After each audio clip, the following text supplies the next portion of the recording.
Bonsoir à tous. J'ai l'impression qu'on a déjà du monde. Ça monte très très vite. 33, oh là, c'est la course là. 34, 44. Oh, 58. Je vais commencer lorsqu'on sera, on va dire 60. En 67.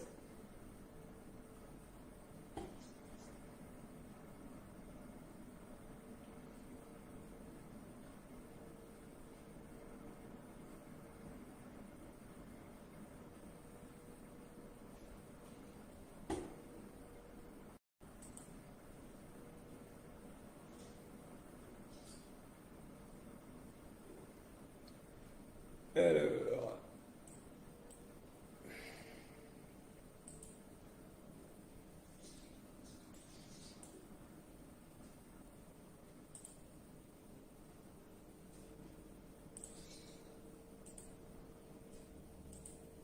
sur les commentaires. Bonsoir, bonsoir. Tiens, bonsoir Antulus. T'es dans les premiers là. Bonsoir Silver.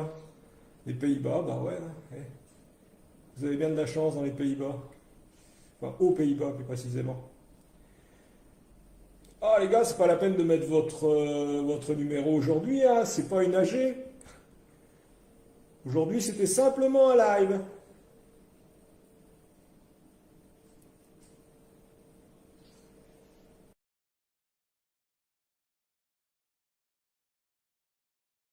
Bonsoir à tous, bienvenue sur la page de la FFDM, comme d'habitude. Objet du live, théoriquement, c'est la proposition de loi faite par le Sénat.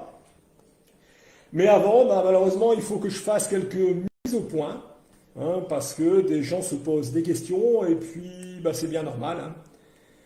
C'est bien normal, pourquoi? Tout simplement parce que dans son live de vendredi, Monsieur David Cuisinier de la boutique du Fouilleur, alors je ne sais pas trop s'il est propriétaire, gérant, j'en sais rien, mais David Cuisinier de la boutique du Fouilleur a tenu des propos pour le moins diffamatoires et totalement déplacés dans le but de discréditer, de détruire la FFDM ou de la reprendre à son compte. J'en sais rien. Mais enfin, toujours est-il qu'il a tenu des propos inadmissibles à l'égard de la fédération. Alors pour ceux qui n'ont pas regardé ce live, c'était donc vendredi, je vous conseille d'y aller, parce qu'au niveau démagogie, c'est un modèle du genre. Alors qu'il est évident que pour réussir, on doit se rassembler, certains, toujours les mêmes depuis 20 ans, veulent diviser pour régner, mais régner sur quoi? Si les choses n'évoluent pas dans le bon sens, il sera de plus en plus difficile de pratiquer notre loisir. Alors vous voulez régner sur quoi? Bon, pas s'énerver. Alors, concernant l'épisode de vendredi, on a déjà évidemment contacté les avocats qui ont visionné le live, au moins en partie, parce qu'on leur avait mis des points aux endroits intéressants, et ils envisagent de déposer plainte pour diffamation, tant vis-à-vis de la FFDM, ça c'est nous qui déciderons, mais vis-à-vis d'eux-mêmes, dans la mesure où M. Cuisinier les a diffamés dans leur travail. Parce qu'il ne s'est pas contenté de diffamer la FFDM, il a aussi diffamé les avocats en disant qu'il s'était contenté, on va dire, d'envoyer des lettres commandées au lieu de faire le boulot. Pour ce qui est de la fédération, on va voir ce qu'on fait. Le but de la FFDM, c'est de fédérer, pas de diviser. Il faut qu'on discute au niveau bureau pour savoir ce qu'on fera, si on dépose ou si on ne dépose pas plainte. Les avocats, on verra bien ce qu'ils feront, ça, on n'y peut rien. Alors, il va falloir que je vous parle de la FFDM. Je sais bien, vous êtes là pour le projet de loi, mais ça viendra après. Il va falloir que je vous parle de la FFDM. Il va falloir que je vous parle de la création, des fondateurs, de qui la compose actuellement, parce que je ne suis pas tout seul, et de ce qu'on a fait depuis le début. Ensuite, je vous parlerai de la proposition de loi que les sénateurs ont déposée suite à la démarche de la FFDM et de personne d'autre.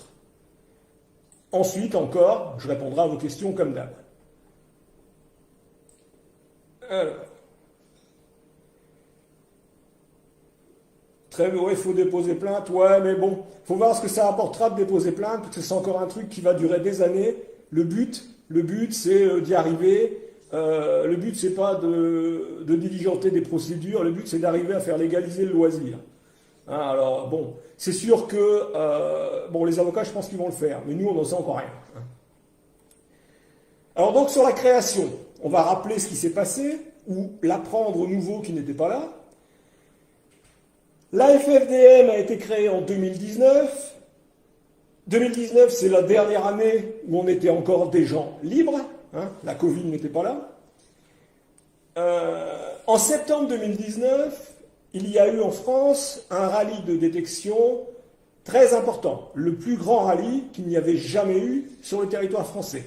Ça se passait dans le Loiret, c'était 800 participants. Ça s'appelait le Detectland 4, ou D4, comme on l'appelle aujourd'hui. Et c'était organisé par la boutique du fouilleur, ou d'être expert, j'en sais rien, mais enfin, toujours est-il que c'était organisé par monsieur David Cusnier. 5 des 7 fondateurs de la fédération, de la FFDM, étaient à ce rallye. Ils n'étaient pas là pour détecter. Ils étaient au rallye pour faire ce pourquoi on se bat encore aujourd'hui. Ils étaient à ce rallye pour tenir un stand de déclaration des trouvailles fortuites susceptibles d'intéresser l'archéologie, l'histoire ou la préhistoire. Alors à cette époque-là, les 5, nous faisions partie de l'ancienne fédération, celle qui n'a jamais rien fait pour les UDM, n'est-ce pas? On ne faisait pas partie de l'organisation du D4. On était là en tant qu'invité par l'organisateur, M. Cusnier, pour tenir le stand de déclaration. On était là à nos frais, ça nous a coûté un bras et on n'a pas été dédommagés. Mais le problème n'était pas là. On était là pour faire les déclarations, on était volontaires pour le faire. Et sans dédommagement. Parce que on considérait déjà à l'époque que déclarer c'était capital. Alors concernant l'ancienne Fédé, d'ailleurs, juste après le rallye, nous avons tous, les 5, été exclus de cette fédération fantôme parce que nous, les 5, voulions faire bouger les choses. Donc après le rallye, on faisait plus partie de la FNUDEM, on va dire qu'on était sans emploi. Sans emploi pour la détection, toujours.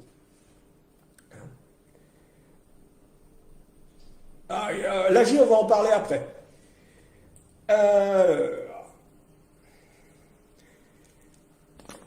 Quelques semaines après ce rallye, donc on devait être... Le rallye, c'était le 22 septembre 2019. Quelques semaines avant ce rallye, après le rallye, j'ai été contacté par David Cusnier, de la boutique du fouilleur, qui m'a expliqué qu'il connaissait, lui, des gens dans un ministère et que ces gens étaient capables d'œuvrer pour nous obtenir une loi légalisant la détection de métaux. Mais que pour que ça soit possible, il fallait créer une fédération digne de ce nom. Bon, c'est vrai que l'ancienne fédération, la FNUDEM, n'a jamais eu plus de 200 membres, et encore. Ce qui veut dire que nous, les 5 personnes virées de l'ancienne Fédé, on a créé la Fédération française de détection de métaux, la FFDM. Alors pourquoi on a été virés? On a été virés tout simplement parce qu'on avait déjà les idées qui sont les nôtres maintenant, à savoir promouvoir une détection de loisirs pour tous, et pas seulement pour quelques privilégiés qui réussiraient à avoir des autorisations préfectorales. Parce que la FNUDEM, c'était ça. Alors, commentaires, ça donne quoi? Ah, ils sont toujours sur l'AG. Ah là là. On va en parler après. Alors donc, Monsieur Cuisinier m'a contacté, il m'a dit, je connais des gens dans un ministère, ils peuvent nous arranger les bidons en gros, mais il faut créer une fédération qui tient la route. Je dis ok. Dès la création de la fédération, la FFDM, j'ai été hyper super clair avec David Cuisinier. La FFDM serait indépendante, ça ne serait pas une fédé de boutique. Ça, il a eu du mal. Mais il a lourdement insisté pour nous proposer son aide. Ça, c'est vrai, il nous a proposé son aide. Monsieur David Cuisinier nous a proposé de créer notre site web, d'envoyer un mail pour faire connaître la FFDM à l'ensemble de son fichier client, de nous donner une page Facebook avec 1200 abonnés, page que nous aurions renommée au nom de la FFDM, et de faire par son graphiste ou par je ne sais qui, notre logo. Nous avons tout refusé. L'intégralité de la proposition a été refusée. Nous ne voulions pas que les gens, surtout à l'époque, croient que nous étions la fédé de la boutique du fouilleur. D'ailleurs, j'ai demandé à David Cuisinier d'arrêter de parler de la FFDM. Bon, évidemment, moi aussi, puisque j'ai vu dans le live qu'il a des écrits, moi aussi j'ai les échanges de mails pour prouver tout ça. Enfin bon, on s'en fout, on est là pour créer une loi. Donc nous, à 7, dont les 5 qui étaient au D4, on a fait tout ce qu'il fallait pour créer et faire tourner la FFDM. Et je peux vous dire que pour créer une fédé, il y en a à faire, tout seul, comme des grands. Par contre, on a continué d'échanger par mail avec David Cuisinier en espérant que les gens qu'il connaissait dans ce ministère feraient, comme promis, le nécessaire pour nous obtenir une loi, puisque on avait créé la fédé. Il fallait créer une fédé pour avoir une loi. On l'a fait. On a attendu jusqu'en mars 2020. En mars 2020, on a pensé, nous, à la FFDM, que beaucoup d'UDM n'avaient pas, ou n'étaient pas connectés, ou ne voulaient pas se connecter à Facebook. Et qu'il fallait quand même leur faire connaître la fédération. J'ai donc contacté la maison de la détection pour leur demander s'ils accepteraient, sans contrepartie, puisque article 8 de nos statuts, aucun sponsoring des boutiques, donc sans contrepartie, de mettre un flyer FFDM dans chaque colis envoyé. À la MDD, ils ont été tout de suite d'accord, sans problème. Précision, ça aussi, c'est la FFDM qui paie les flyers, pas les boutiques. Alors, suite à ce contact avec la MDD, j'ai reçu une kyrielle de messages violents, que j'ai toujours, c'est le moins qu'on puisse dire, un peu comme son live, de monsieur David Cuisinier. Ce monsieur ne supportait pas, alors qu'on est là pour se regrouper, ce monsieur ne supportait pas que la maison de la détection relaie la FFDM. Aussitôt, il a bloqué la FFDM, le staff et moi-même sur l'ensemble de ses groupes Facebook. C'était en mars 2020. Après, on n'a plus entendu parler ni de lui, ni de ses soi-disant amis au ministère, ceux qui pouvaient nous avoir une loi soi-disant. Alors, suite à sa réaction, quand on a contacté la MDD, on a compris qu'en fait, M. Cuisinier avait proposé son aide qu'on a refusée, comme j'ai dit juste avant, parce qu'il espérait que la FFDM devienne sa fédération. C'est clair.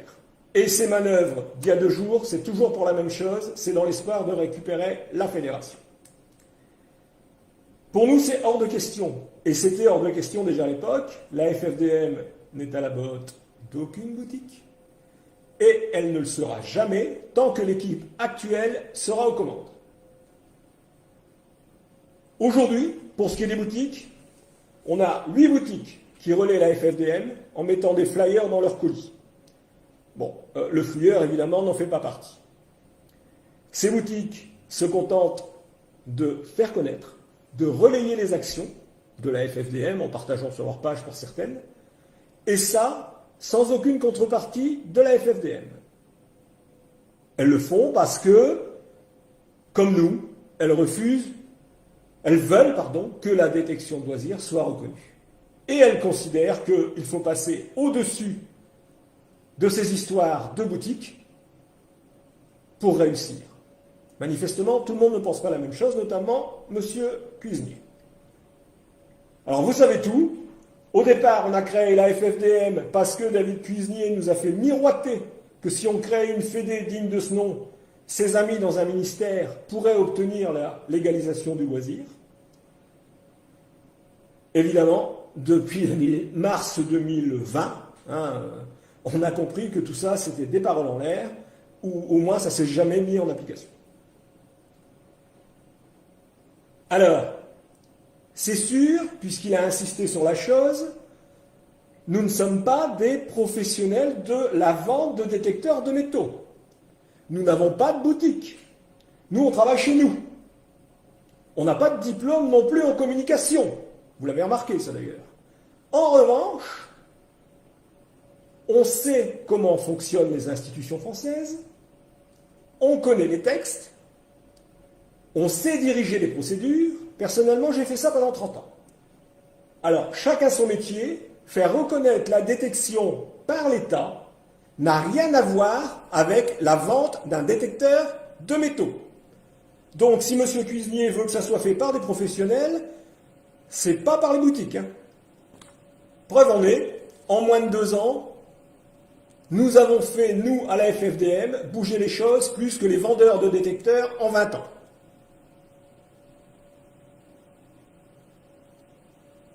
Je vous dirais que dans l'intérêt du loisir, il y a une chose à faire, c'est nous laisser travailler. Il faut que les gens rejoignent la FFDM, défendent leur loisir s'il est attaqué sur les réseaux, y compris sur Twitter, parce que Twitter, c'est là où sont les décideurs, c'est là qu'il faut défendre le bout de gras. Que les vendeurs de détecteurs relaient la parole de la FFDM, ça doit être fait, mais qu'ils se limitent à ça. Leur boulot, c'est de vendre des détecteurs, pas de faire des procédures. Parce que si tout le monde se mêle de tout, on n'y arrivera pas. Et il faut que les UDM parlent d'une seule voix, et cette voix, c'est celle de la FFDM, pas des boutiquiers.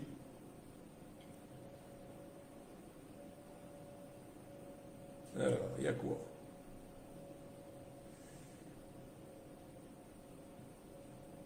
Bonsoir David. Alors, pour ce qui est de la FFDM, parce que là aussi on a entendu n'importe quoi. L'équipe initiale, les 7. Alors, ça a évolué, c'est vrai, depuis la création. La première année, un membre du CA, Nicolas, est parti. Il a été remplacé lors de l'AG 2020.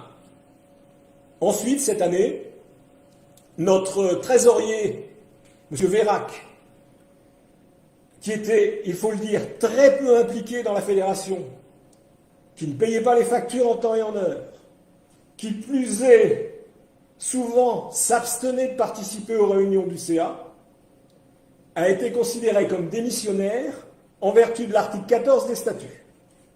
Sa démission lui a été notifiée réglementairement par lettre commandée.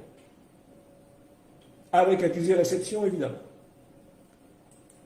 Concernant le secrétaire général, M. Sébastien Potet, il a démissionné volontairement parce qu'il n'était pas d'accord avec certains points de la stratégie. Je n'en dirai pas plus là-dessus. L'un comme l'autre, ont été remplacés par d'autres personnes du CA, conformément à l'article 15 des statuts. C'est le CA qui nomme les membres du bureau. Par contre, les membres du CA, eux, sont nommés en assemblée générale. Alors, l'équipe. Aujourd'hui, l'équipe se compose de Hervé Boirenou, qui est secrétaire général, Jean-François Terret, qui est trésorier, Jean-Charles Claudel et Sébastien Castanet, qui sont administrateurs. Pour nous aider, on a 2 adhérents qui ne font pas partie du conseil d'administration. On a Sylvain, notre webmaster, et Fabrice, qui nous crée les visuels pour les publications. Tout ça sans faire partie de quoi que ce soit, parce qu'ils croient en notre travail. Le bureau, c'est un président, moi, c'est le secrétaire général Hervé, c'est un trésorier, Jean-François. Alors non, monsieur Cuisinier, je ne suis pas tout seul à la FFDM, et heureusement. Alors, on va parler des actions.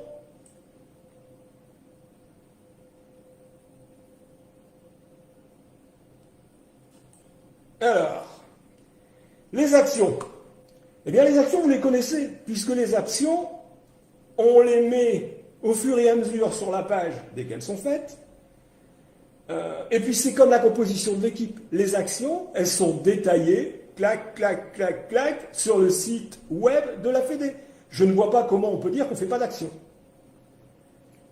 Je peux d'ailleurs vous dire que les actions, il y en a, ils vont dresser les cheveux là, ou les oreilles, comme on veut. Je peux vous dire que les actions ont déjà coûté à la Fédé, donc à ses adhérents, 18 720 € en frais d'avocat. 18 720 € en frais d'avocat.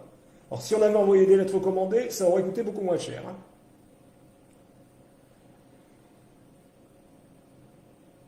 Alors, les actions, il faut que vous compreniez bien qu'il y en a 2 types. Il y a les actions sur lesquelles on communique. Ce sont les actions pour lesquelles on emploie l'argent des adhérents, l'argent des cotisations et des gens qui donnent à la FFDM pour payer les avocats. Sur celles-là, on communique. Ensuite, il y a les autres. Les actions purement stratégiques, on va dire. Eh bien, sur celles-là, on ne peut pas communiquer. Parce que c'est comme dans une partie de poker. Si vous annoncez votre jeu à l'adversaire, c'est pas la peine. Hein. Alors, la grande difficulté de la FFDM, c'est que la communauté, vous tous, devez savoir ce que fait votre fédération, que les adhérents doivent savoir ce qu'on fait avec leur argent, et c'est bien normal.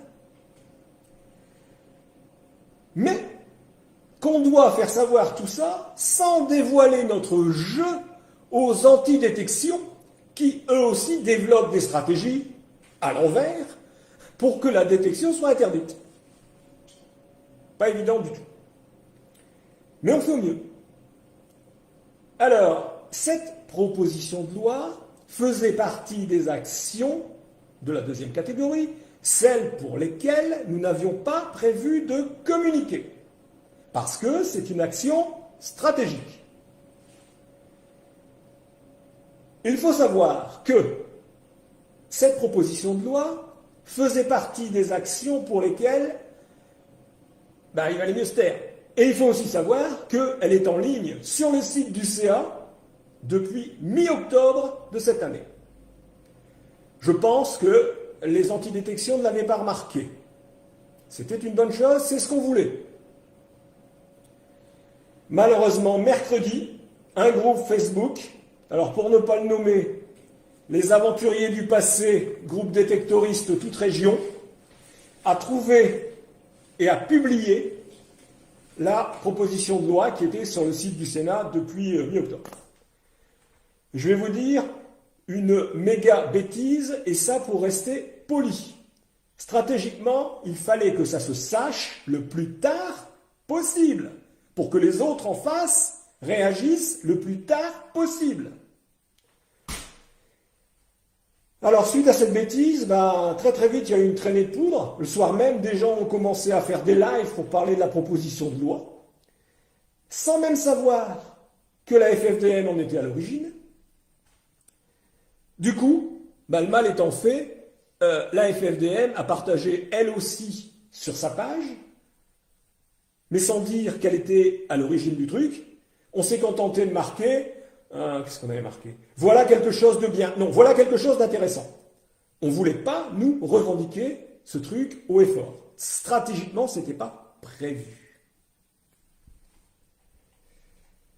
Mais vendredi soir, quand un gérant de boutique, en l'occurrence M. David Cuisinier, a annoncé que la proposition de loi venait de lui, ben là on a décidé de publier la lettre de M. le sénateur Jean-Pierre Decool pour que nos adhérents, ceux qui cotisent à la FFDM, constatent que leur fédération était bien à l'origine de la chose. Alors, la FFDM, elle n'a peut-être que 2 ans d'existence. Nous sommes peut-être, Monsieur Cuisinier, que des amateurs, mais nous avons fait, nous, à la FFDM, quelque chose que tous ceux qui se disent professionnels n'ont pas réussi à faire en 20 ans, même en ayant créé des blogs, des sites et des shows. Tout ça, on l'a fait à force de travail, et surtout, et grâce au soutien des adhérents, grâce à votre soutien, grâce au soutien de tous les gens qui croient à la FFDM. Alors vous me direz, sur le fond, on se moque de savoir qui a fait quoi. Je suis parfaitement d'accord avec ça, on s'en fout.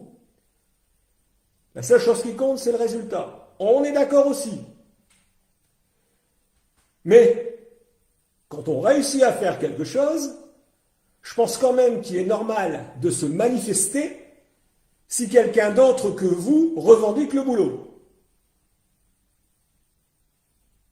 Alors attention, je ne dis pas non plus que les autres n'ont rien fait. Ils ont très certainement fait depuis des années des choses.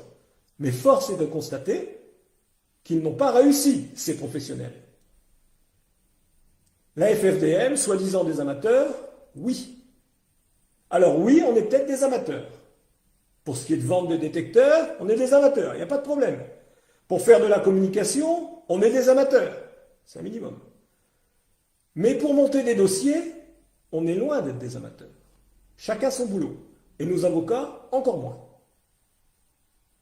Alors, les professionnels de la détection de métaux, ils vendent des détecteurs de métaux. Les gens qui ont l'habitude de faire des procédures, ils font des procédures et ils font le nécessaire pour nous obtenir une loi. C'est ce qu'on est en train de faire à la FFDM.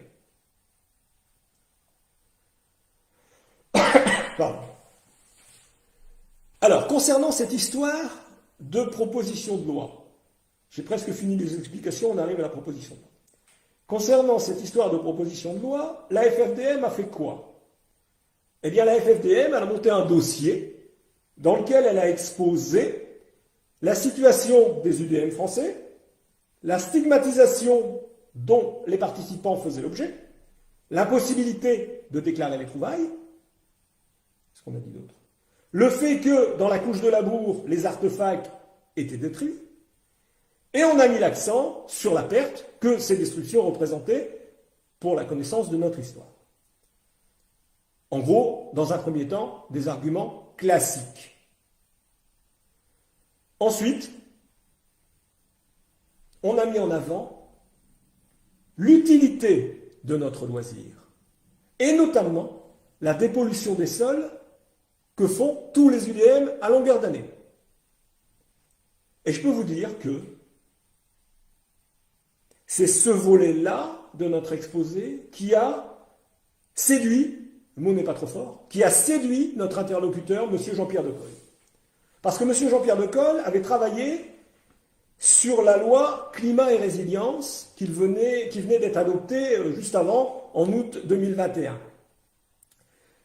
Alors il faut savoir que l'un des thèmes importants de la loi climat et résilience, c'est la protection de notre environnement et la pollution. Par voie de conséquence, la dépollution aussi. Donc, on était encore dans son bureau. Monsieur Decool m'a mis en rapport avec l'un de ses attachés parlementaires, et par la suite, nous avons travaillé sur cette proposition de loi, dont l'objectif principal est de faire participer les UDM à la dépollution des sols.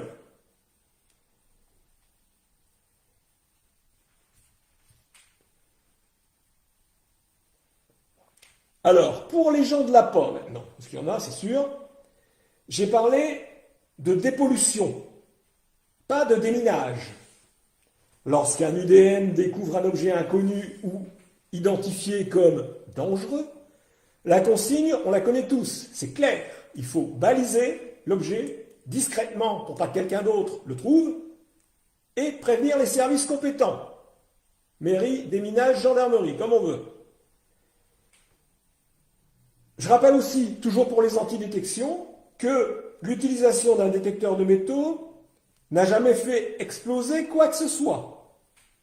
Tous les accidents recensés ont eu lieu lors du transport ou du démontage de ces objets.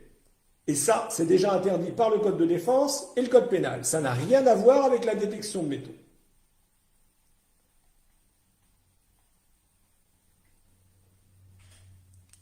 Alors, les commentaires, ça dit quoi? Hop.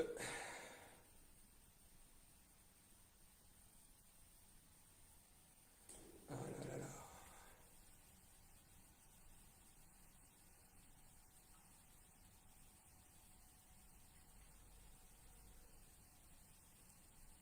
Ah oui, David Submarine, là, si je comprends bien, vous mettez en place... Ben ouais, mais entre tenter de mettre en place depuis 10 ans et réussir, il y a un monde. Hein. C'est bien beau de rassembler des papiers, de faire des shows, de faire un blog. C'est exactement comme si vous aviez des briques, du sable, du ciment et que vous n'aviez pas le maçon. Hein. Et bien là, c'est pareil. Hein. Mettre des choses en place comme ça va très bien. Dans l'ancienne Fédé, ils avaient un dossier, ça s'appelait Phoenix. C'était un truc énorme. Seulement, personne n'était capable de mettre ça en place. Alors certes, Monsieur Cuisinier, depuis 10 ans, essaye de, mais manifestement, bah, il n'a pas su faire, c'est tout. Parce qu'il n'a pas su constituer son dossier et il n'a pas su s'adresser aux bonnes personnes. Payer des lobbyistes, c'est bien beau, mais ça, c'est payer des gens à rien faire. Un lobbyiste, bah, c'est un fainéant, tout simplement. Hein, c'est un mec qui est payé à rien faire, un lobbyiste.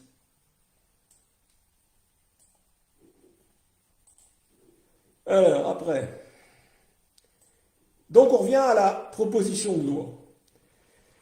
Quand elle a été acceptée par le Sénat, Monsieur De Coll m'a envoyé par courrier la lettre que nous avons publiée sur la page de la FFDM. La lettre, alors elle est où? Lettre. Il m'a envoyé la proposition de loi, papier, hein, pas popé sur Internet.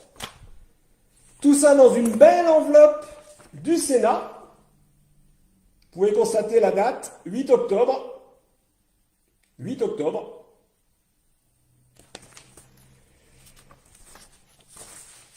Ah là là, enfin bon.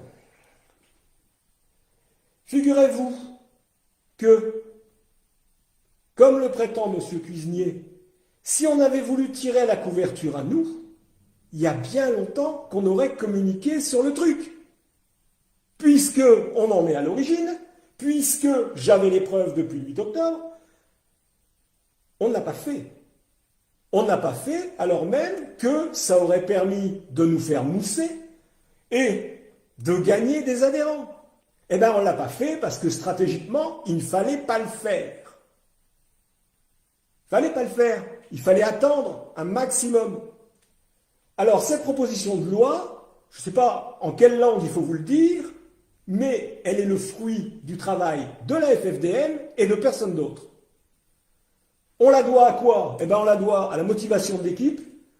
On la doit, je dirais même qu'on la doit surtout aux 2500 adhérents de la fédération. Parce qu'il ne faut pas rêver. Hein. Si la Fédé avait compté 200 adhérents, ben, le sénateur, il ne m'aurait même pas reçu. Hein. Donc, c'est grâce à la FFDM que cette proposition de loi est là. Alors, je peux concevoir que ça dérange des gens qui essaient de le faire depuis 20 ans, mais les faits sont là. Alors, certes, c'est une avancée énorme, mais, et contrairement à ce que semble penser M. Cuisinier, rien n'est gagné, c'est une proposition de loi. Aujourd'hui, il va falloir qu'elle soit inscrite à l'ordre du jour du Sénat, Il va falloir qu'elle soit adoptée par le Sénat. Il va falloir qu'elle soit défendue ensuite par un groupe à l'Assemblée nationale. Ensuite encore, elle retournera au Sénat. Sans compter que l'Assemblée nationale, comme le Sénat, peuvent décider de désigner une commission pour étudier la proposition. Ce qui va faire encore perdre du temps. En plus, il va y avoir les élections, donc certains élus vont changer. Donc ouais, c'est une avancée, une très grande avancée, mais il ne faut pas être euphorique, rien n'est gagné. Ça n'a jamais été fait, c'est fait, mais rien n'est gagné. Alors, je vais regarder les commentaires et je vais répondre à vos questions. Alors, ça dit quoi les commentaires? Continuons, plus on, bah oui, plus on sera, bah oui, bah oui. Bah oui. Alors, j'espère que vous avez pigé que la Fédé, elle a réussi à faire ça, rien n'est gagné, mais c'est personne d'autre. Et puis, qu'on nous laisse bosser, et puis tout ira bien, quoi. Bah oui, ouais, comme tu dis, alors tu dis, si ça c'est pas des preuves, bah ouais, bah ouais. Mais bon, laissons la Fédé travailler tranquillement, exactement, que les boutiques vendent des détecteurs qui nous laissent bosser.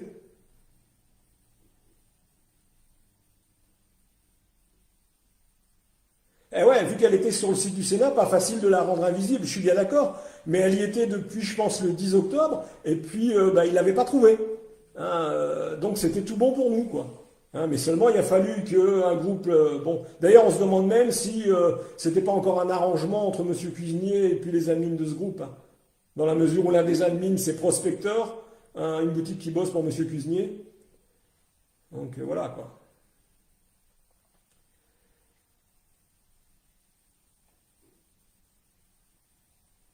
Alors, combien on est au fait? Même pas vu.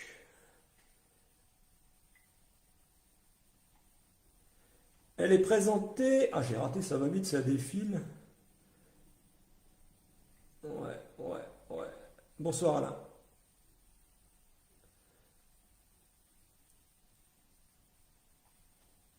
Ok, merci Laurent pour les propositions. L'union fait la force, c'est bien ce qu'on veut, ouais. Waouh, du Canada en plus. Ouais, les élections, c'est vrai que c'est pas en notre faveur. Seulement le point positif, c'est que les sénateurs sont... Monsieur De Col est un sénateur de droite.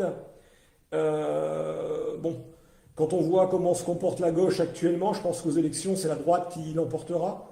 Personnellement, je m'en tape. Hein. Mais pour la détection, je pense qu'il vaudrait mieux que ce soit la droite qui passe, dans la mesure où tous les textes anti-détection, la loi de 89 ou la loi de 2016, ont été pris par des gouvernements de gauche, quoi. Alors, bah ouais, on a des preuves, bah ouais. Faut faire gaffe, parce que la Fédé fonctionne plutôt bien, et il y a des types qui, je pense, bon, je dirais pas de nom, mais il y a des types qui se verraient bien à reprendre la Fédé, quoi. Faut qu'on fasse super gaffe. Écrire au sénateur, non, parce que M. De Col se charge donc de parler de son projet de loi, ils sont déjà une trentaine, hein, de parler de son projet de loi à ses collègues sénateurs. Ah non, on n'est pas des pilleurs, c'était même marqué dans le truc. Hein. Alors, est-ce qu'on est sûr que la loi va être étudiée? Ouais, on est sûr que la loi va être étudiée parce qu'elle est déjà passée en première instance au Sénat, donc là, il n'y a pas, elle va être étudiée. Alors, il faut qu'elle soit inscrite à l'ordre du jour du Sénat. Le prochain ordre du jour du Sénat, c'est en février. Hein, donc, il faudrait qu'elle soit inscrite en février. Mais c'est tout le temps pareil. Est-ce qu'elle va être inscrite en février? Mais elle le sera, c'est certain. Si elle n'est pas en février, elle le sera en juin, donc après les élections.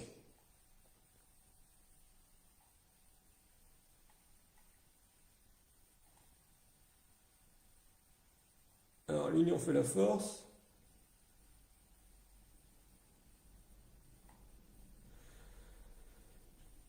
Alors, on me parle des décideurs. Ah bah oui. L'inophéla force mot final, c'est vous seul. Vous dites, fais rien, on gère. Faut pas. Ben oui, mais les décideurs, c'est qui? Monsieur Submarine, les décideurs, c'est l'État. Les décideurs, ça n'a jamais été les boutiquiers. Hein. Décideur, c'est l'État. Et l'interlocuteur des décideurs, eh ben, c'est la FFDM et personne d'autre. Si les boutiquiers étaient capables de nous obtenir une loi, on le saurait depuis longtemps. On le saurait depuis longtemps. Et cette loi, elle serait déjà effective, on va dire.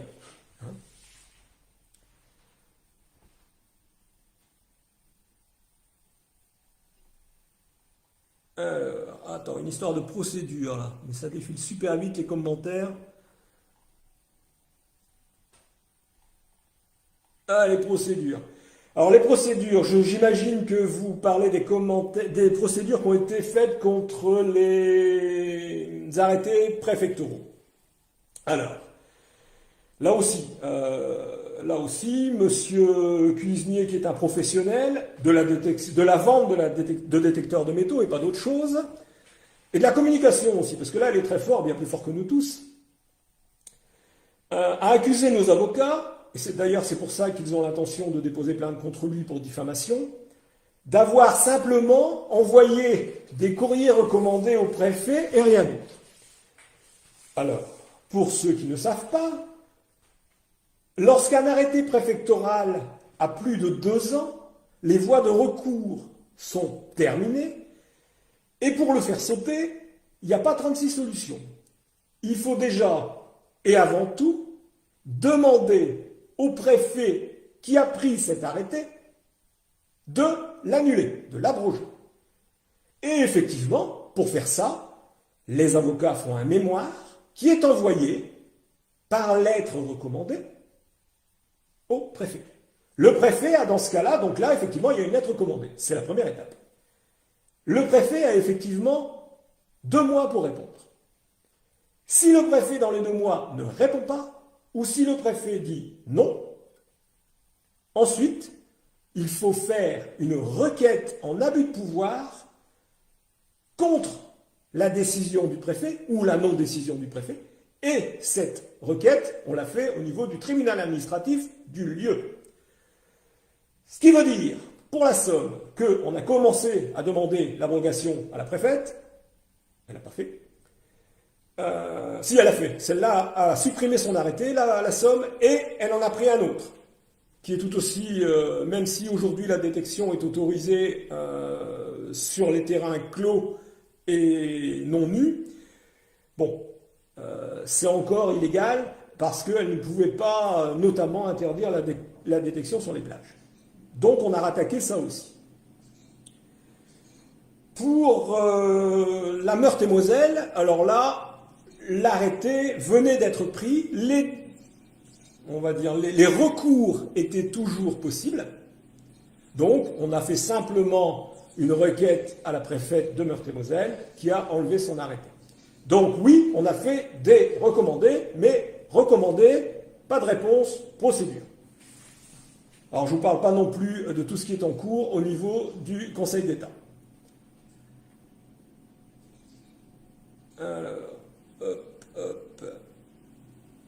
Bah oui, avec les boutiques, ça pouvait pas. Bah oui, mais là, maintenant que les boutiques, ils voient que ça fonctionne. Mais je comprends pas, moi, qui vendent leurs détecteurs. Si on y arrive, eh ben, ils en ont encore plus, qu'ils nous laissent bosser.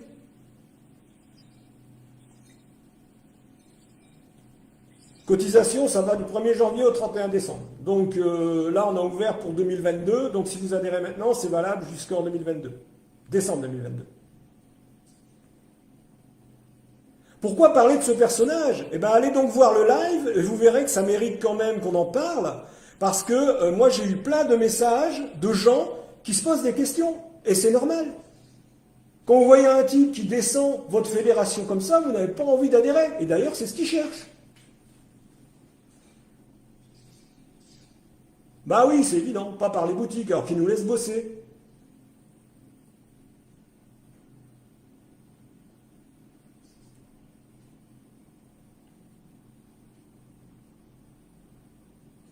Alors, je vais vous parler donc, puisque je vois qu'on me pose la question, de la proposition de loi.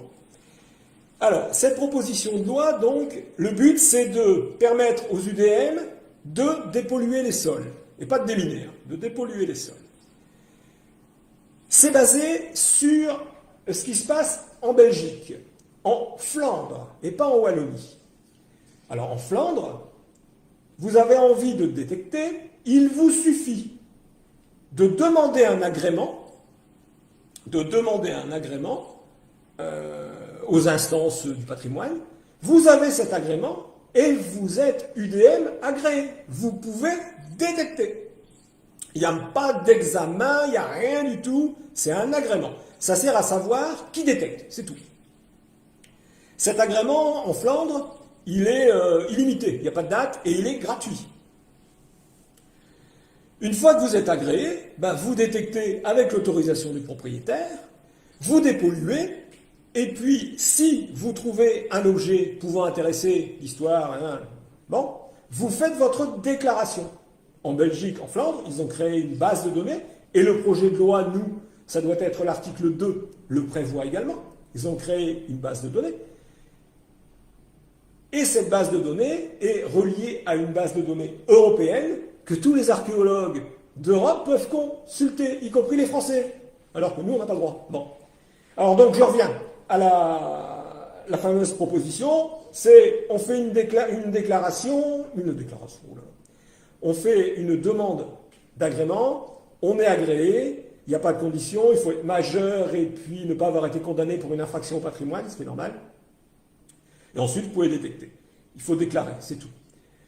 Qu'est-ce qu'il y a d'autre? Vous devez tenir... Alors, en Flandre, vous restez propriétaire, le propriétaire du terrain reste propriétaire des trouvailles. Ensuite, il en fait ce qu'il veut. S'il veut les donner à l'UDM, il les donne à l'UDM.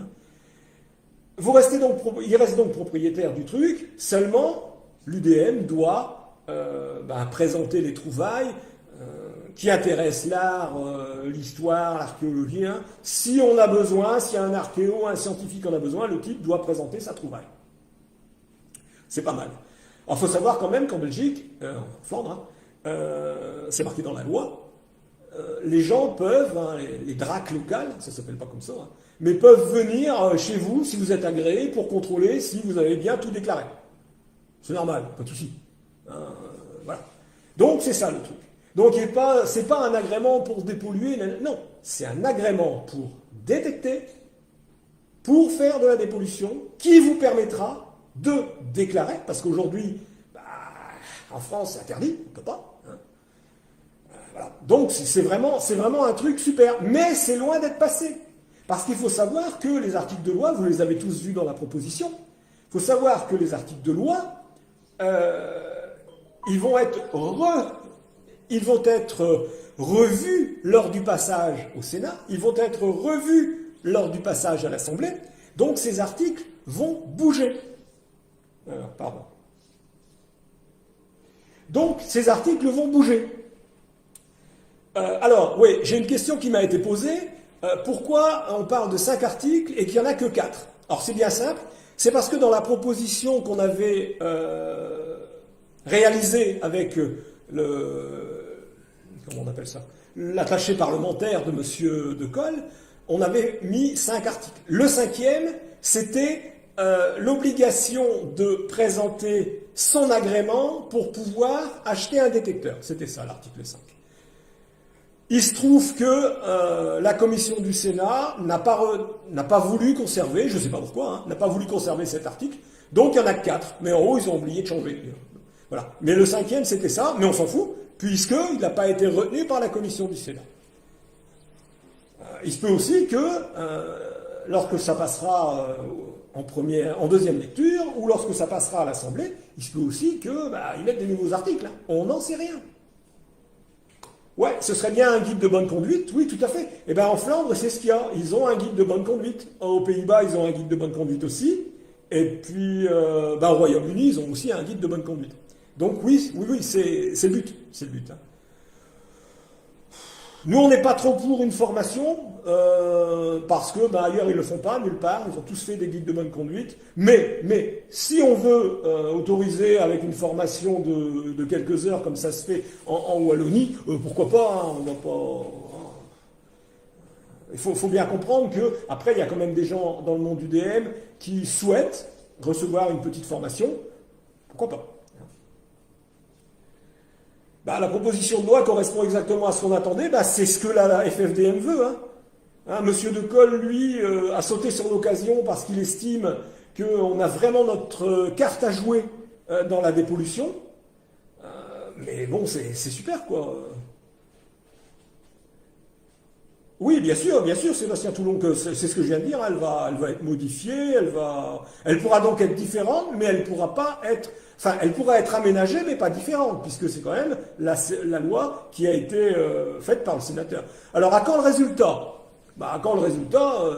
Tout dépend déjà de quand ça passera au Sénat et comment ça va être balancé entre le Sénat et l'Assemblée. Le résultat, on n'en sait rien. Mais il ne faut pas rêver, au plus tôt, ce sera la fin de l'année prochaine, quoi. Au plus tôt. Alors, j'essaie de lire au fur et à mesure les trucs. Mais je vois que Monsieur Cuisinier, là, il a un aficionados, là, submarine, là. Bah oui, mais Monsieur Cuisinier, comme des tas de gens, voulaient ça. Seulement, ils n'ont pas fait. Ils n'ont pas réussi à faire, tout simplement. Alors, moi, on leur jette pas la pierre, mais moi, je lui jette pas la pierre, Monsieur Cuisinier. Mais pourquoi est-ce qu'il a eu besoin d'intervenir pour démolir la FFDM et de dire c'est moi qui ai fait? Bah, attendez, c'est pas lui qui a fait, c'est nous. Et nous, on n'allait même pas le dire. On n'allait même pas le dire parce que ça ne nous arrangeait pas. En gros, c'est une grosse connerie qui a été faite par le groupe qui a publié. Enfin, maintenant, c'est fait, c'est fait. Ah, les Flamands sont, ouais, bah, les Flamands sont carrés, ouais, je sais, j'ai bossé en Flandre.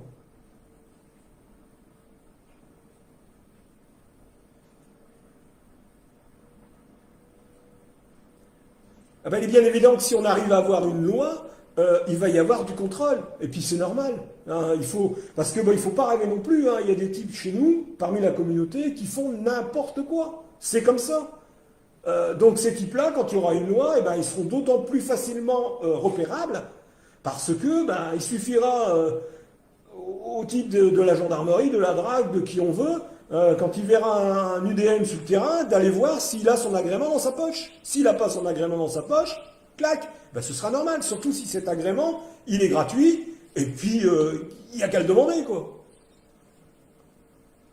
Ouais, 150 000, non, non, non, parce qu'on n'est pas 150 000, ça c'est des histoires de commerçants encore.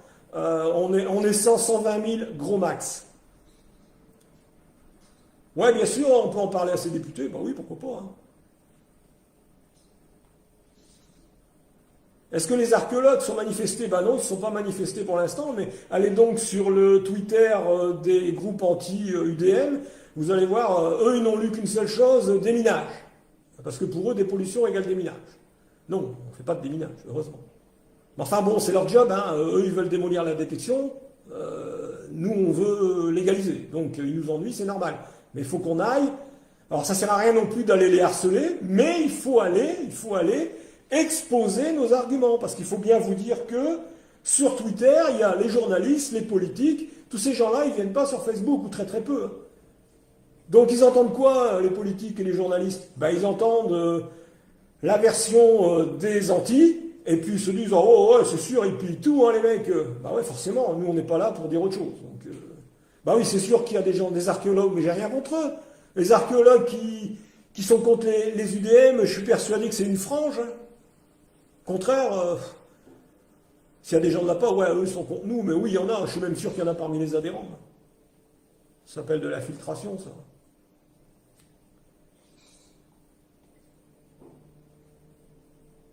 « 250 000, non mais 250 000, ça c'est encore des idées.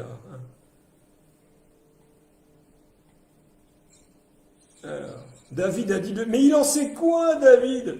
Personne ne le sait.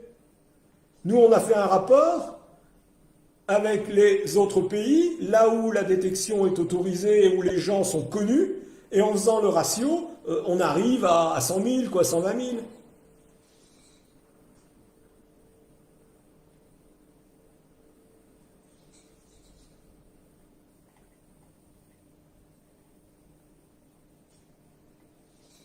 Alors.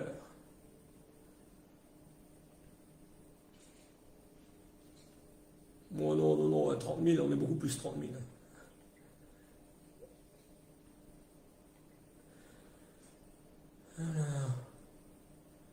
pourquoi le modèle wallon ne serait pas mieux? Je vais vous le dire, pourquoi le modèle wallon ne serait pas mieux. Tout simplement parce qu'en Wallonie, je peux en parler parce que moi je suis allé en Wallonie pour suivre la formation, hein, donc j'ai mon attestation. Je n'y vais pas, hein, mais si je voulais, je pourrais aller détecter en Wallonie. D'ailleurs, je n'ai pas le temps de détecter du tout, donc c'est réglé. En Wallonie, il faut que vous prévenez 3 jours avant là où vous allez. Donc en Wallonie, déjà, il faut avoir l'agrément. Pour avoir l'agrément, il faut assister à la formation de 4 heures. C'est celle où je suis allé. Il faut payer son agrément, c'est 40 € par an. Bon, c'est pas cher non plus, hein. C'est 40 € par an. Et il faut surtout 3 jours avant que vous allez détecter, dire où vous allez. C'est bien, hein. 3 jours avant, il faut savoir où on va, déjà. Ce qui veut dire que si un agriculteur qui a perdu un truc, il vous appelle, vous n'avez pas dit aux instances archéologiques que vous y alliez 3 jours avant, vous dites à l'agriculteur, lui il est au milieu de son champ avec sa machine pétée, il a besoin de vous, mais non, je dois prévenir 3 jours avant. Nul. Alors il y a ça. Après, ce que vous trouvez en Wallonie, ça ne peut pas quitter la Wallonie, ce qui veut dire qu'un Français qui irait en Wallonie, il fait quoi? Il laisse ses affaires en Wallonie. Les objets doivent être déposés à terme dans un centre agréé, c'est-à-dire un musée ou un truc du genre. Et les gens qui détectent en Wallonie se sont rendus compte que les endroits où des objets avaient été trouvés et déclarés par les UDM wallons se retrouvaient en zone bleue. Alors la zone bleue en Wallonie, c'est une zone, c'est comme un site archéologique ici, quoi. Hein, les zones bleues, ils ne peuvent pas y aller. Alors ils se sont rendus compte qu'au fur et à mesure qu'ils déclaraient, les zones bleues, ils s'agrandissaient, puis à terme, toute la Wallonie risque de devenir bleue, quoi. Alors certains là-bas en Wallonie estiment que ils se sont fait avoir, quoi. Donc voilà pourquoi pas le système wallon, parce que le système wallon, c'est mieux que le nôtre, c'est évident, c'est évident, puisque nous, c'est mieux que le nôtre, mais c'est pas du tout la panacée, on ne sait pas combien de temps ça va durer chez eux. Alors voilà pourquoi le système wallon. Évidemment que beaucoup d'archéos ne sont pas contre nous, seulement il faut bien se dire que les études d'archéologie c'est long, c'est probablement difficile, hein, comme je dis toujours, je suis pas archéo donc j'en sais rien, et puis au bout du compte, ils sont 3000 en France. Alors vous imaginez, ils sont 3000 en France. Tous les mecs qui sortent avec un diplôme d'archéologue ne peuvent pas faire archéologue. Donc, aujourd'hui, il vaut mieux dire qu'on est anti-UDM, ou rien dire du tout, si on veut avoir une chance d'avoir un boulot en archéologie. Hein, parce qu'un type aujourd'hui qui est archéologue, et ça je le tiens d'un archéologue, qui dit « Oui, moi je suis pour les UDM, ils peuvent nous aider, ils peuvent... » ce mec-là, il n'aura pas de boulot. Parce qu'il va se faire descendre. Ou alors on le mettra ce qu'on appelle dans une voie de garage. Voilà pourquoi les archéos hésitent. Après, on peut les comprendre. Le mec qui a fait 10 ans d'études, il ne va pas aller dire « Ah ouais, moi je fais de la détection. Hein. » C'est même pas la peine, quoi. Sinon, il a fait ses études pour rien.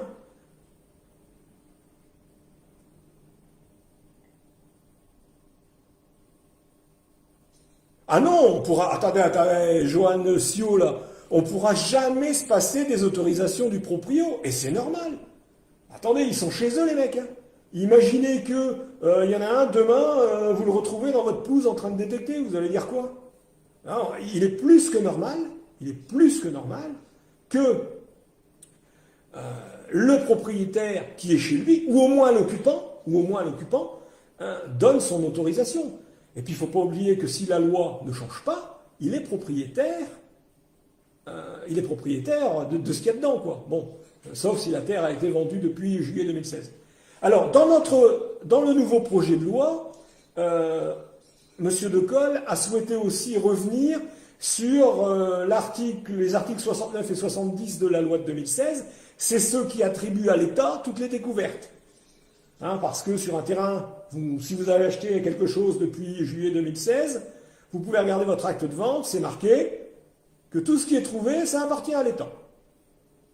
Alors, si une commission, nanana, mais bon, la commission c'est les archéologues, donc ça appartient à l'État. On reviendrait, monsieur Decolle, demande à ce qu'on revienne sur ce truc. Parce qu'il estime que c'est de la spoliation, ce qu'il y a sur un terrain, ça appartient au propriétaire du terrain. Qu'est-ce qu'il y a d'autre?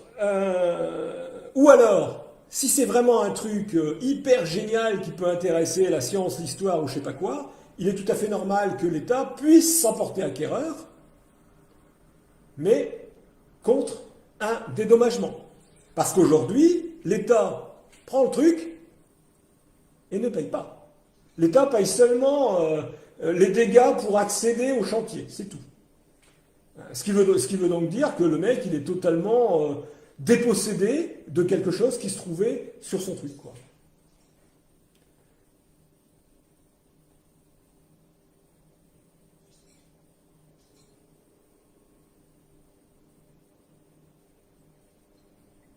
Ah non, non, non, non. C'est en Wallonie que les objets ne peuvent pas sortir, hein. En Flandre, ils peuvent. Ouais, Frédéric Delcasse, là, ou Delcassé, je sais pas comment on dit, je détecte avec l'autorisation point barre, eh ben ouais, mais l'autorisation du propriétaire, elle vous sert que à pas avoir d'emmerde avec le propriétaire. S'il y a une drague qui vous tombe dessus, surtout dans certaines régions, vous êtes en train de faire de la détection de loisirs, alors que, à cause de la fameuse circulaire de 2017 que la FFDM a attaquée, on attend les résultats là, à cause de cette circulaire, la détection de loisirs est considérée comme une chasse au trésor et n'a pas de fondement légal. Ce qui veut donc dire que c'est interdit. Alors, certains vont me dire, ouais, mais bon, c'est une circulaire, c'est pas une loi. Alors, pour la énième fois, je vais expliquer.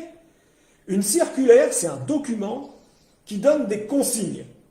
Hein, c'est comme au boulot, une fiche de consigne. Alors, ce document, il est donné au procureur. Le procureur, dans un procès, c'est lui qui demande la peine. Hein, il fait son réquisitoire, il demande la peine, il estime que la personne là, dans le prétoire, a commis un truc qui mérite ça comme sanction. Et ensuite, le juge, ou il dit au procureur, ouais, ok, je donne la peine que tu veux, ou il change la peine. Bon.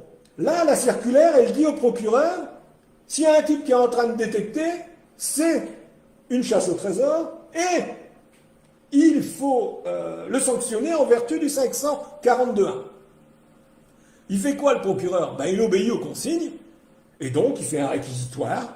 Il fait un réquisitoire, le procureur, qui dit que monsieur machin était en train d'utiliser un détecteur, qu'il était en train de faire des fouilles illégales, parce que on lui a demandé dans les consignes.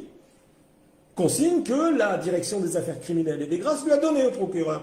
Le procureur, il obéit au ministère de la Justice. Bonsoir, Goldline.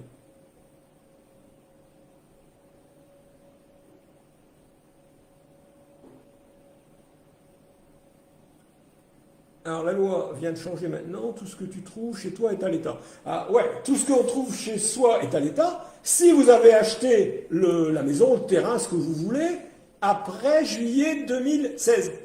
Si vous êtes chez vous depuis 25 ans, ce qu'il y a dans le sol, ça vous appartient.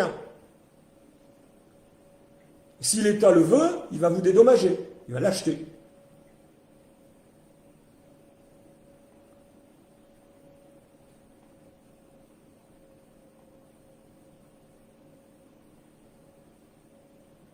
Ben ouais, mais prêt à faire un agrément, ben c'est évident. On veut tous un agrément. Seulement, il faut que la loi le permette.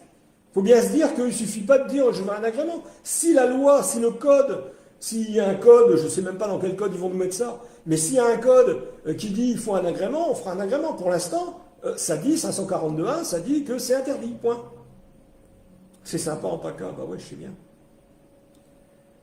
Bonsoir. Alors...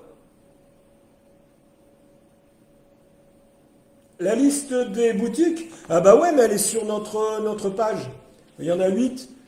Faut descendre dans la page sur les publications. La dernière qui nous a rejoint, c'est Pictab. Hein, qui distribue nos flyers, c'est Pictab. Sinon, il y a la MDD, il y a Pictab, il y a Monsieur Détecteur, il y a David Détection. J'en ai 4 là. Si, il y a Oise Détection, il y a Château Numis. Ça fait 6. Bon, c'est de tête, il faut regarder. Il y en a 8 en tout.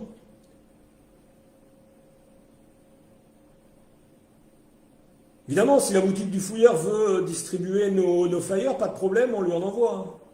Comme tout le monde. Ah ouais, la prochaine AG. Alors la prochaine AG, je peux déjà vous dire que, ouvrez bien vos oreilles, la prochaine AG, ce sera le 21 janvier. Le 21 janvier, c'est un vendredi. Alors, bon, on a bougé l'heure, le 21 janvier à 19h. 21 janvier à 19h. On la fera sur Zoom, comme la fois d'avant. Vous recevrez les convocations. Au niveau des participants, ce sera les cartes 2021, au niveau des participants, du numéro 101 au numéro, je l'ai noté tout à l'heure, au numéro 2462, c'est le dernier. Donc les cartes 101 à 2462 pourront assister à l'AG. Parce que, en vertu de l'article, je ne sais plus combien, peut-être le 11, des statuts, il faut avoir 3 mois d'adhésion pour participer à une AG.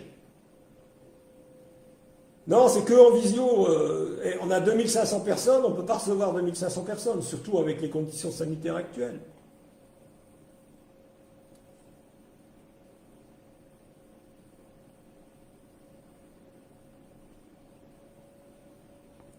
Ouais, bah ouais.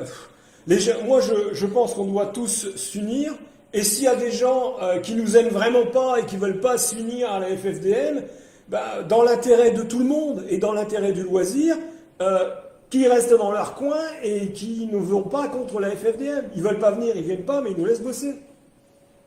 Ouais, ce sera avec Zoom.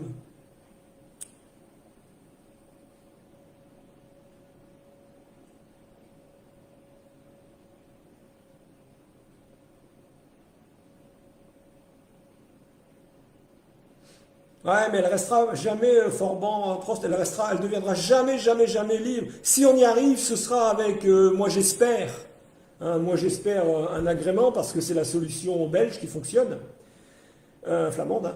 Hein. Bon, ça peut être, on peut appeler ça une licence si vous voulez, ou un permis. Mais nous à la FFDM, on est contre un permis parce qu'on ne veut pas que on veut pas qu'il faille avoir bac plus 12 pour pouvoir détecter, quoi. Si vous faites un permis, il faut qu'il soit au niveau de tout le monde. Pas normal du tout, quoi. C'est un loisir populaire, la détection. Hein.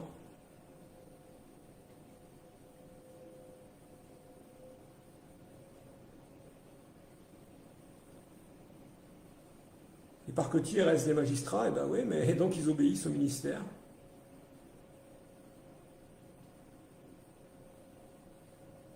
19h, c'est trop tôt. Ouais, mais attendez, une AG, il y en a pour 4 plombes. Hein. On va pas finir à 2h du matin non plus. Alors ouais, tiens, je vais revenir sur l'AG. Alors le dernier coup, il fallait 10% le quorum. Hein. Alors pourquoi un quorum? Parce que c'est comme ça, dans les statuts d'une AG, il y a un quorum. Il fallait 10% des adhérents. Donc il fallait 234 personnes. Alors, c'est pas qu'on veut stigmatiser, c'est pas qu'on veut critiquer. Il y a des gens qui bossaient. Donc les gens qui bossent, eh ben, ils bossent. On n'y peut rien. Ils ne peuvent pas être à l'AG. Et c'est normal. Il y en a d'ailleurs qui m'avaient fait des mails avant pour me dire je peux pas, j'ai bossé. Ben ouais, le boulot ça passe avant. Hein. Il n'y a pas de souci. Seulement, vous n'allez pas me dire que sur 2400 personnes, il n'y en a pas 234 qui ne bossaient pas. Bah non, il faut être honnête, quoi. Il faut être honnête. Non, il y a des types, d'ailleurs, il y en a même qui ont publié des vidéos sur Facebook, il y a des types qui sont allés détecter au lieu d'être à l'AG. Alors l'AG, bon, je sais bien, l'AG, c'est pas forcément intéressant, je veux bien. Seulement, il faut bien se dire que toutes les associations font des AG, c'est obligatoire. Et si on ne fait pas d'AG, eh ben l'association, la Fédé, terminée. Parce que quand vous allez au tribunal contre l'État, j'aime mieux vous dire que administrativement, vous devez être carré. Il faut avoir fait vos AG, ça doit être carré. Ah bon, il fallait 234 personnes, on en avait 180. Je pense que les gens n'ont pas compris que c'était pas, on peut obliger les gens à rien, mais c'est très important. Il faut qu'il y ait le quorum à l'AG, parce que s'il n'y a pas le quorum, pas d'AG, et s'il n'y a pas d'AG, eh ben la Fédé s'est râpée. Quel numéro pour 2021? Mais je l'ai déjà dit. Ce sera du numéro 101 au numéro 2462. 2462. Comme elle est au 21 janvier, 3 mois avant, ça fait les gens qui ont adhéré jusqu'à, je crois que c'est le 21 décembre, novembre, octobre, jusqu'au 21 octobre.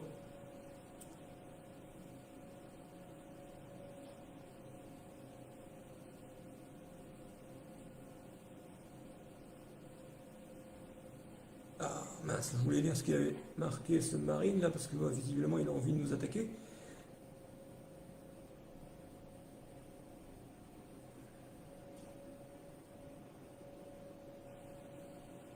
Bah ouais, il y a des trucs qu'on peut pas dire, faut qu'on reste confidentiel. C'est comme quand vous jouez au poker, hein, si vous annoncez tout, c'est fini, quoi. Alors, on peut même pas le partager qu'aux adhérents, parce qu'on sait très bien qu'il y a des gens qui ont une carte FFDM, mais qui sont de là pas. Donc, on a des doutes, mais bon, on sait qu'il y en a.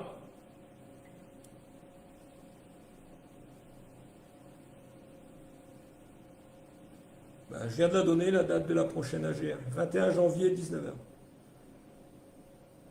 Alors, combien de cartes d'adhérents pour 2022? Je ne sais pas trop, il y en a eu énormément ces jours-ci. On doit être à 500 et quelque chose. On doit être à 500 et quelque chose pour 2022. Mais bon, il faut renouveler, faut qu'il y en ait un max. Je vous dis, si on n'avait pas eu 2500 adhérents, Monsieur Jean-Pierre Decolle, il m'aurait pas reçu, hein. Puis il se serait pas dit, waouh, les UDM, c'est super pour dépolluer, quoi.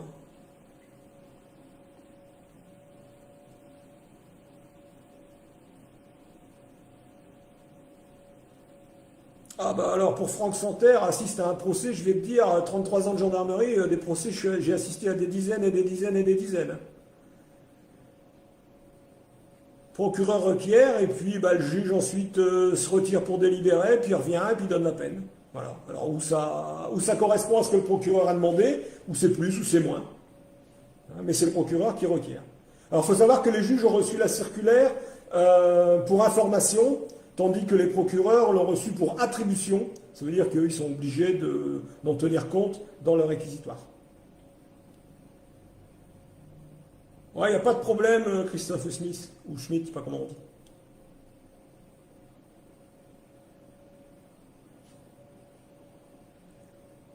Bah, si on arrive à avoir cette histoire d'agrément, je vois vraiment pas pourquoi les mineurs pourraient pas détecter, hein. C'est toujours pareil. Mais bon, en Belgique, ils peuvent pas. En France, on peut essayer que ça marche. En Belgique, il faut avoir 18, il faut être majeur, hein. Hein, c'est des histoires de responsabilité aussi, hein. Après, s'il est accompagné d'un majeur, pourquoi pas? Mais je vous dis, c'est une proposition de loi. Donc ça veut dire que ça va encore évoluer, évoluer, évoluer. Dites-vous bien que si on arrive déjà à décrocher un agrément, ce sera pas mal. Il y a forcément des infiltrés, bah ouais, c'est évident. Que pouvons-nous faire, nos trouvailles antérieures? Ben, on n'en sait rien ce qu'on pourra faire des trouvailles antérieures à... Ben, il faut espérer, ouais, les trouvailles antérieures, ouais, d'accord. Ben, il faut espérer que vous puissiez les déclarer à la base de données aussi. Hein, parce que ben, c'est toujours pareil, il y a des gens qui ont trouvé des trucs, on le sait, ils ne peuvent pas déclarer. Donc c'est là. Voilà pourquoi il faut quand même, si quelqu'un trouve quelque chose et qui a peur de le déclarer actuellement,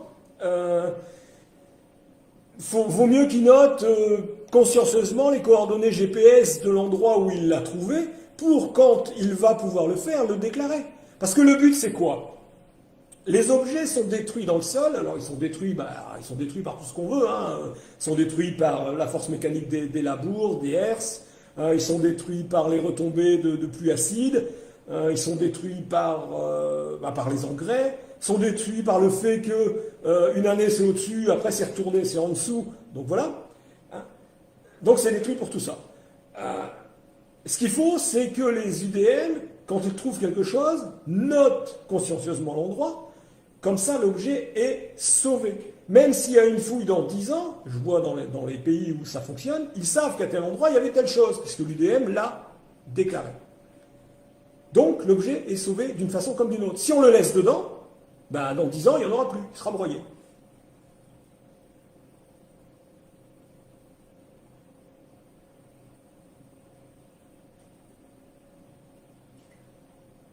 Oh, l'indépendance des juges, ouais, ouais. Enfin, bon, en principe, les juges,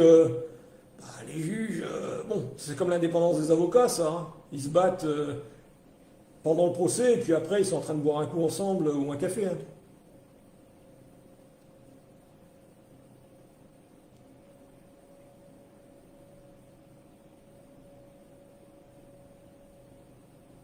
N'avez-vous pas peur de minimiser l'apport de la détection de métaux au patrimoine? Ben ouais, mais bon, pour l'instant, Monsieur Decolle, lui, s'intéresse à nous parce que on peut apporter quelque chose au niveau des pollutions. Moi, je lui ai fait remarquer que il fallait aussi qu'on puisse déclarer si on trouvait quelque chose. Voilà quoi.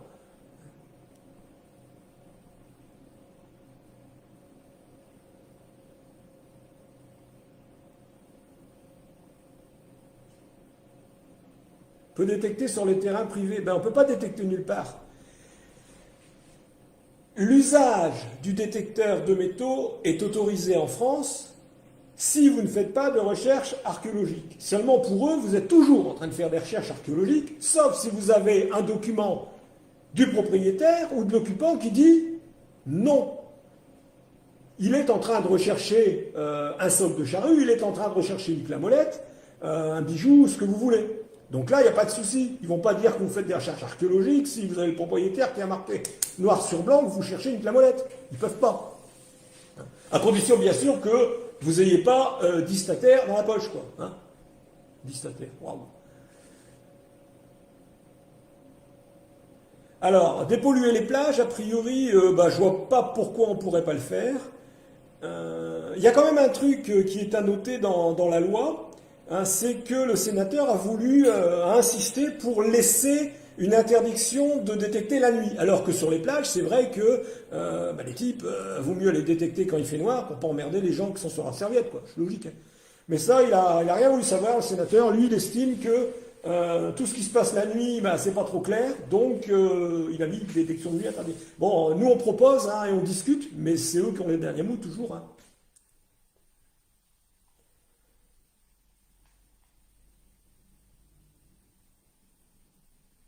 Attends, trop d'UDM sont agressifs sur les pages d'Archéo. Allez donc voir sur l'APA, hein, le Twitter de l'APA, vous allez voir si ces messieurs sont pas agressifs vis-à-vis de nous. Moi je dis il faut pas être agressif, ça sert à rien. Mais eux s'en bloquent pas, s'en gênent pas quoi. Hein. On s'en prend plein la figure à longueur d'année, donc bon de temps en temps. Relire le projet de loi, il est tout simple. Hein. C'est un agrément, une possibilité de déclarer, pas de détection de nuit. Qu'est-ce qu'il y a d'autre et les trouvailles qui restent au propriétaire ou à l'UDM si le propriétaire lui a donné. Donc il n'y a pas grand-chose, il n'y a que 4 articles. Pouvoir détecter comme en Angleterre. Nous aussi. Parfaitement, Patricia David, là, parfaitement, il faudrait qu'il y ait un référent. D'ailleurs, en Wallonie, il y a un référent les UDM ont chacun les coordonnées du référent de leur secteur. Ont chacun les coordonnées du référent de leur secteur, et ça c'est génial parce que le référent, il est là disponible, on peut lui téléphoner. En Angleterre, il y a les flots, les flots qui vont dans les clubs, hein, ça s'appelle des clubs, les assos d'UDM, et puis le flow il est là, il dit ouais ok, ça je déclare, ça je déclare, ça je déclare, ça je déclare pas. Et c'est lui-même qui fait le boulot, c'est le flow qui déclare. On passe. Quand une législation de la détection, on ne sait pas, l'année prochaine, on espère. On a déjà fait un grand pas. Hein. La FFDM, elle n'a pas trop fait du lobbying auprès du sénateur. Hein. On ne l'a pas payé, le sénateur. On est allé avec notre dossier et on l'a convaincu, tout simplement. Parce que il n'est pas stupide, il s'est rendu compte que 120 000 personnes avec des détecteurs, ça peut dépolluer. Et aujourd'hui, ça doit être fait, quoi. Détecteur en rivière, non, il n'y a rien sur le truc, mais je vois pas pourquoi ce serait interdit de détecteur en rivière, hein, à partir du moment, je vois pas pourquoi ce serait interdit, quoi. Après, on va me dire, oui, il y a les poissons, il y a ci, il y a là, bon, il doit y avoir des périodes au cours desquelles on ne pourrait pas le faire, hein, les périodes de frais, mais le reste du temps, bon. Mais bon, comme je dis, c'est une proposition, ça peut encore changer dans tous les sens, quoi. Hein.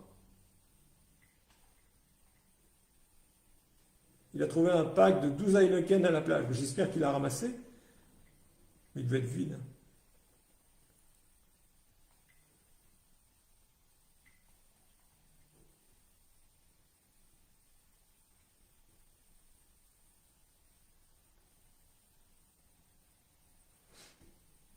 Ouais, Rudy, ouais. Pour les antennes départementales, ouais, c'est de toute façon. La FFDM est centralisée parce qu'on sert à quoi? On sert à être l'interlocuteur unique et identifié des services de l'État. Donc, c'est pas la peine d'avoir des FFDM partout, ça va être le foutoir. Ce qu'il faut, c'est comme en Angleterre, que dans chaque région, il y ait des associations qui se créent, faute des associations. Hein. Et dans chaque région, vous avez une association qui est fédérée à la FFDM, et c'est cette association qui représente l'antenne, si on veut, régionale ou locale de la FFDM. En Angleterre, c'est comme ça qu'ils ont fait des associations, deux fédérations au départ, après une seule. Les protocoles, c'est pour les adhérents, et puis c'est en ligne sur le site, il n'y a pas de souci.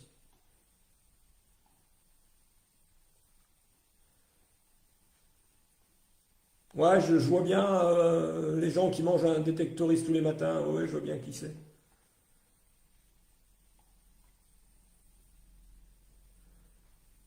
Ah bah ouais, nickel, aux Pays-Bas, un archéologue responsable par région, oui, qui se déplace même chez vous en cas de découverte, mais c'est génial, c'est ce qu'il faut ça.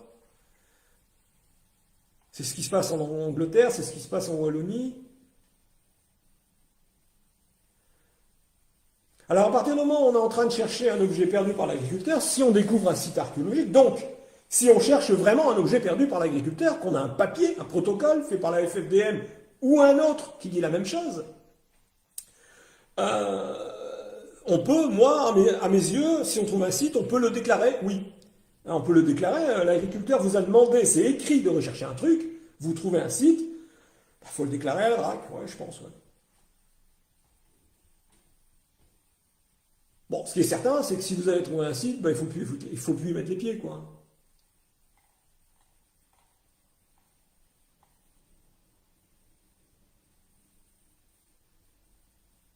Ben, défendre notre loisir sur une chaîne comme C8, ouais, moi je suis partant. Je l'ai déjà dit, mais le problème c'est que ben ils veulent pas trop nous recevoir, quoi.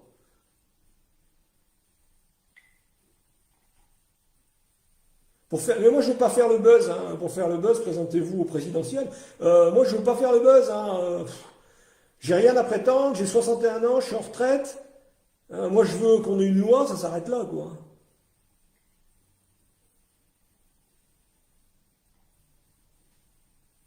Bonsoir, Lentulus.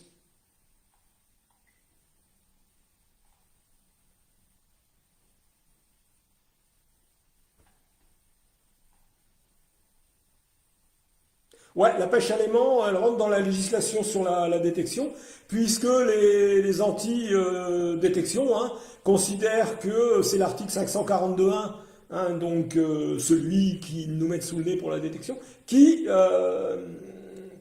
se rapporte aussi à la pêche à l'aimant, parce que eux considèrent que bah, ça détecte effectivement, puisque l'aimant, vous jetez à la flotte et ça revient, ça détecte. Donc pour eux, oui, c'est de la détection, on va dire, ferromagnétique, quoi, et pas électromagnétique, mais c'est de la détection quand même. Donc oui, ça rentre dedans. Qui plus est, pour la pêche à l'aimant, il ne faut pas oublier que tout ce qui est sous l'eau, ça appartient à l'État. Hein. Ça date, c'est une loi qui date de Colbert, ça. 1600, je sais pas combien, là, 70-80, là, Colbert.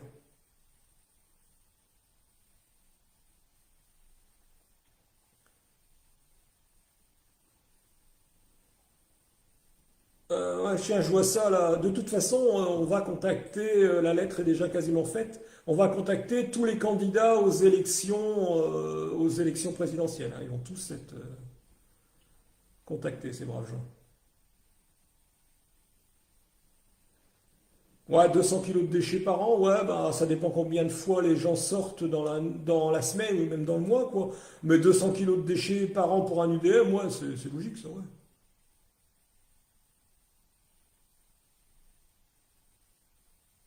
Bah, faut s'attendre à des contrôles, mais moi, je vais vous dire, il faut des contrôles, parce que chez nous, il y a quand même des gens qui... Voilà, combien d'actions de voilà, d'associations fédérées? Pour l'instant, il y en a 8.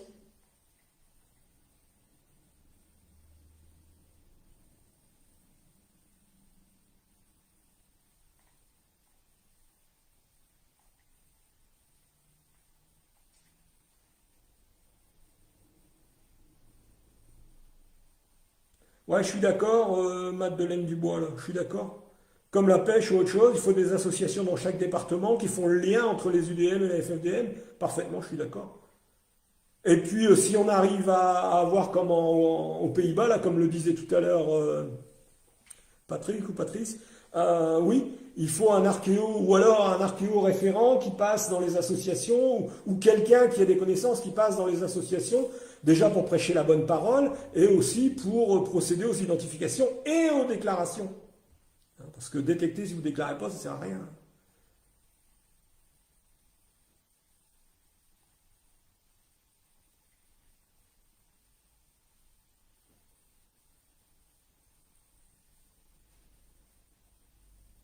Bah, si vous êtes en train de chercher un objet pour un agriculteur et puis que vous trouvez, c'est marqué deux monnaies romaines, bon, vous pouvez les déclarer, hein.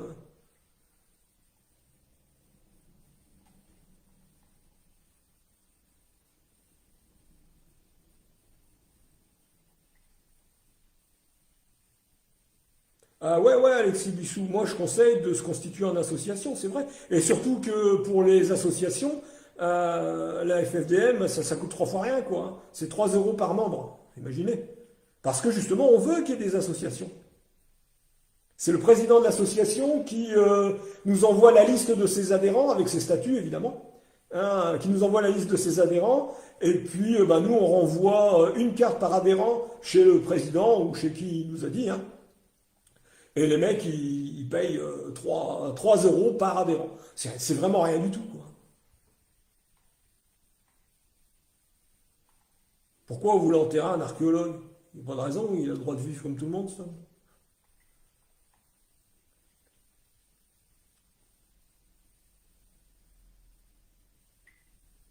C'est pas un député, hein, c'est un sénateur, monsieur De Coll.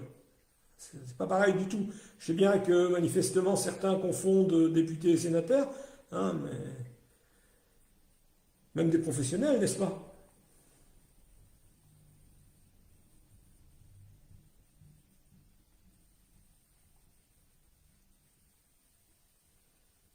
Combien d'associations de détection en France? Bah, le problème, c'est que des associations, ils sont créés tous les ans. Le souci, c'est que l'année d'après, il n'y a pas eu d'AG, puis l'année d'après, il n'y a pas eu d'AG, et puis l'année encore d'après, c'est fini, quoi. On se rend compte que les associations d'UDM, vous regardez au journal officiel, il y en a des quantités. Seulement, on se rend compte aussi qu'elles sont plus actives. On se rend compte que les UDM, parce qu'une association, c'est comme une fédé, hein, en plus petit, il y a des obligations. Il faut déjà tenir des comptes. Il faut faire une AG. Il faut se regrouper, il faut un responsable, il faut prendre une assurance. Ah oui, il y a beaucoup, beaucoup de gens qui font une association et puis au bout de 2 ans, c'est mort, quoi.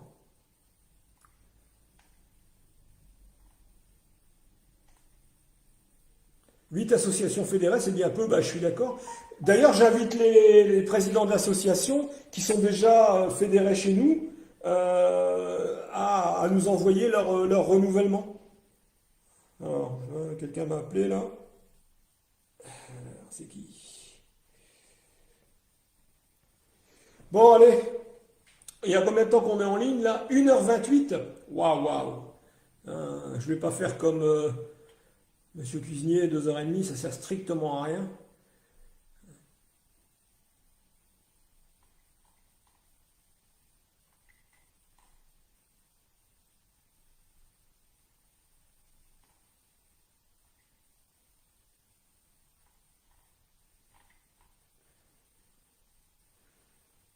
La discrimination des ferreux, on sait tous qu'un gros ferreux, il sonne, hein.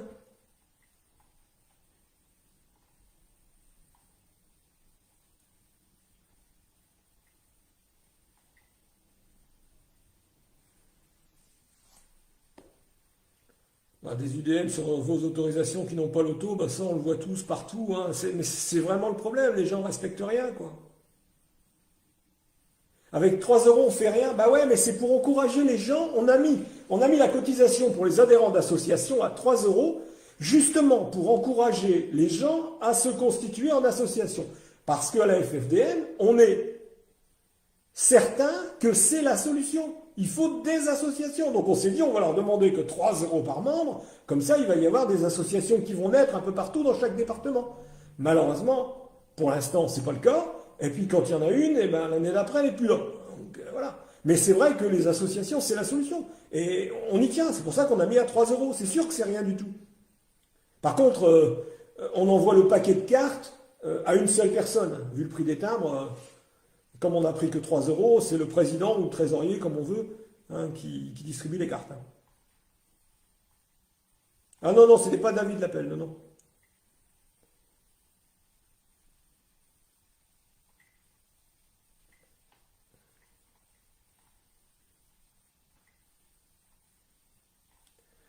Bon, allez, on va arrêter les frais, parce que je vois que les gens s'en vont.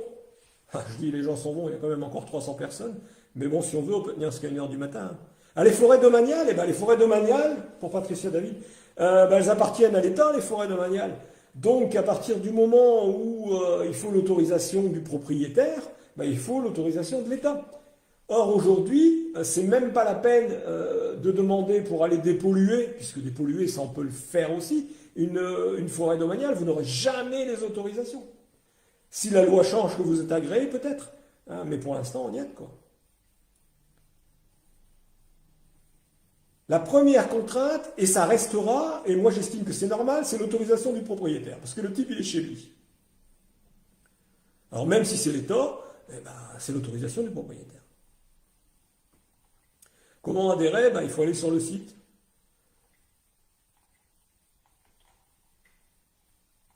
Ah, JC, là, mets le lien, s'il te plaît, pour les adhésions. Il y a des gens qui demandent comment adhérer.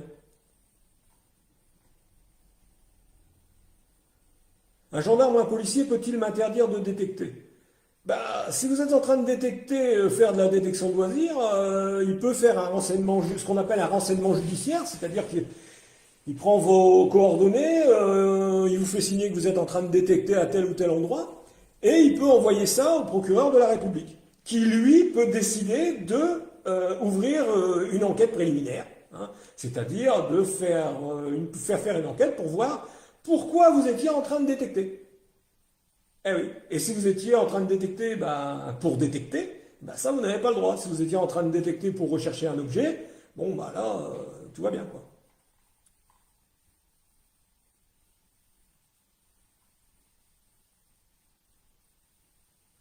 Ouais, le référendum d'initiative populaire, moi je veux bien. Seulement, il faut un nombre pas possible, bah voilà, c'est marqué en dessous. Il faut un nombre pas possible de signatures, et je peux vous dire que c'est hyper difficile. J'avais, moi, du temps où j'étais dans la Fédé qui servait à rien, j'avais, moi, initié une pétition. Alors, on avait fait ça tous ensemble, mais c'est moi qui ai fait le texte. Cette pétition, on l'a relayée, mais alors, un max des max des max. Hein. On a eu 1200 signatures. Mais que voulez-vous faire avec 1200 signatures? Il faut bien se dire que c'est malheureux, mais on a beaucoup de mal à motiver les UDM pour faire quelque chose. Regardez là, il y avait une AG, il fallait 234 personnes, il y en avait 180.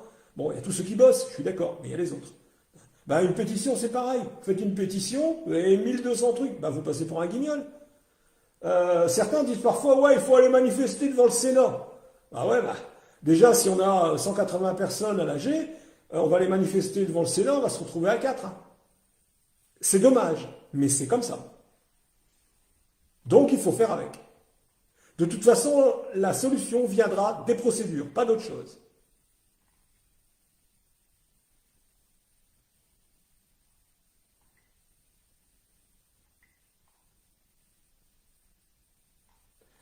Bon, on arrête les frais.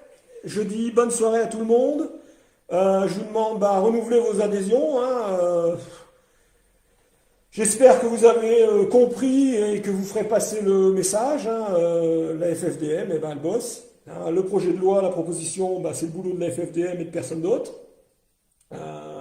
Même si les autres ont essayé de faire des choses, jusqu'à présent ça n'a pas marché. C'est des professionnels, certes, mais pour vendre des détecteurs, pas pour faire des procédures. Hein, les procédures, c'est nous les professionnels. Alors, mesdames, messieurs, hein, pour être poli, hein, je vous dis bonne soirée à tous. N'oubliez pas de renouveler vos adhésions. N'oubliez pas de venir à l'AG, 21 janvier, 19h.